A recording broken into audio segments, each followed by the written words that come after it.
Praise the Lord. Hallelujah.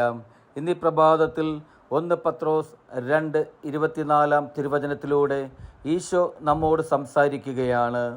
നമ്മുടെ പാപങ്ങൾ സ്വന്തം ശരീരത്തിൽ വഹിച്ചുകൊണ്ട് അവൻ കുരിശിലേറി. അത് നാം പാപത്തിന് മരിച്ച് നീതിക്കായി ജീവിക്കേണ്ടതിനാണ്. അവൻ്റെ മുറിവിനാൽ നിങ്ങൾ സൗഖ്യമുള്ളവരാക്കപ്പെട്ടിരിക്കുന്നു. തിരുവചനത്തിലൂടെ നമുക്ക് കാണുവാൻ സാധിക്കും പാപങ്ങൾ സ്വന്തം ശരീരത്തിൽ വഹിച്ച ഒരു ക്രിസ്തുവിനെക്കുറിച്ച്.